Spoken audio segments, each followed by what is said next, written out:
Magandang araw mga kabukid.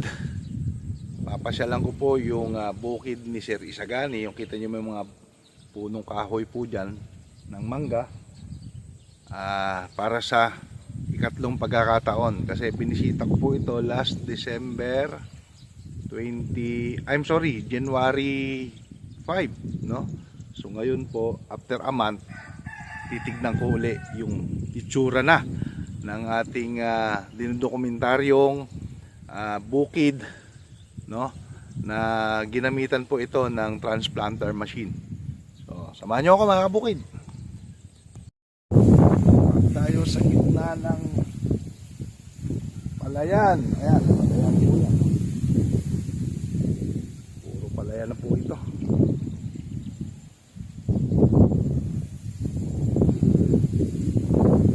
Nasa gitnang bahagi yung kay Sir Isagani,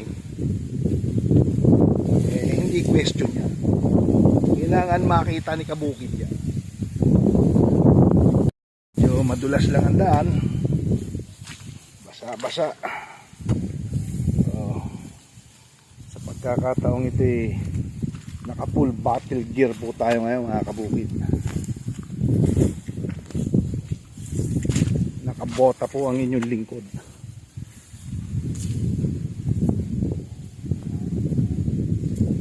Puro palay. Puro palaya na po ito.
Hangin, malakas simoy ng hangin. Eto na po, ang ganda na. Malayong malayo doon sa una kong pasyal dito a month ago. Malapit na rin po itong sumapaw or maglabas ng kanyang butil. So i-advise ko po si Sir Isagani rito na ma-sprayhan na po ito ng ating Maxigro at pahaluan natin ng ating pinopromote din na product po ng Biostad, yung ating Silhouette. Ang ganda na.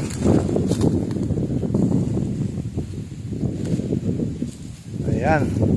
Ito po ay 2 hectares na palayan ni Sir dito, no? Isang portion lang po. Ang nag-iintindi naman dito si Boss Michael. Kaya lang wala akong inabutan dito. Ganda. Namumula lang yung dulo ng dahon. Normal po yan mga kabukid, ano? Baka magtaka kayo. Hindi po sign ng ano yan, ng leaf blight. Itong variety kasi is 218. So dala po yan ng stress. Dala po ng hangin, ah. Napansin nyo naman, napaka likot. So namumula. Meron po talaga itong variety nito. At ma-advise na rin natin para prevention lang, ipasasabay na natin pag-spray ni Sir isagani dito sa ating Maxi-Grow yung fungicide. Pa-sprayhan na natin to ng fungicide para sa kanyang paglalabas ng uhay. Malapit na po ito. Ito po yung tanim ng December 22. Eh paano hindi lalabas ang hangin? Kita nyo naman. Ala ng kaharang-harang na bahayan man lang dito.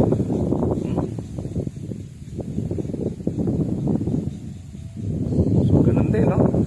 Less weeds.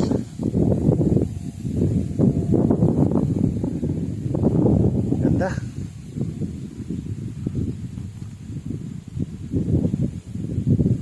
So napalagay na po natin ito ng, siyempre unang-una yung activator natin, and then yung ating farmer's friend,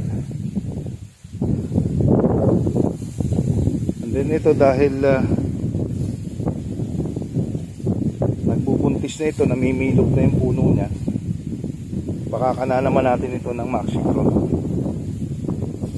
Hindi natin ipahalo yung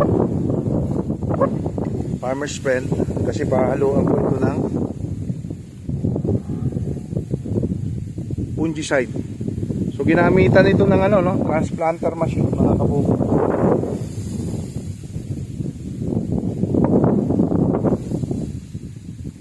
For prevention lang.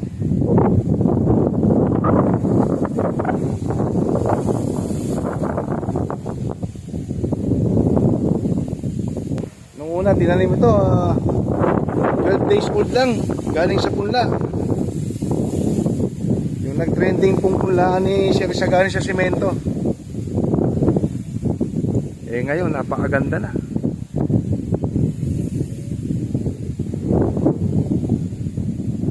Variety pong ito ay 218.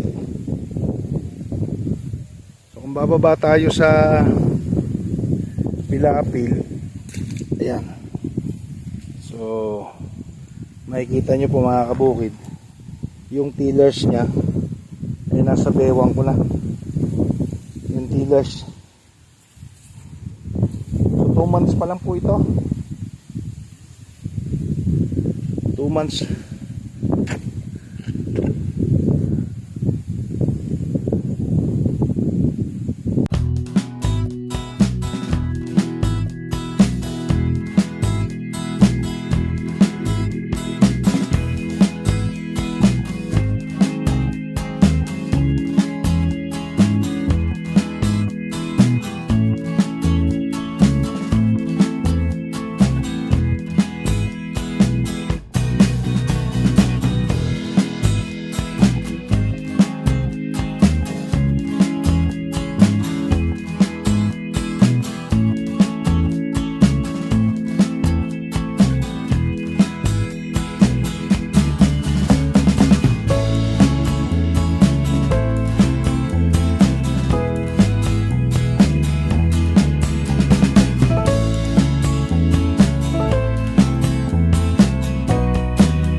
Abangan nyo na lang mga kabukid yung next update ko sa palayan ni Sir Isagani, ano?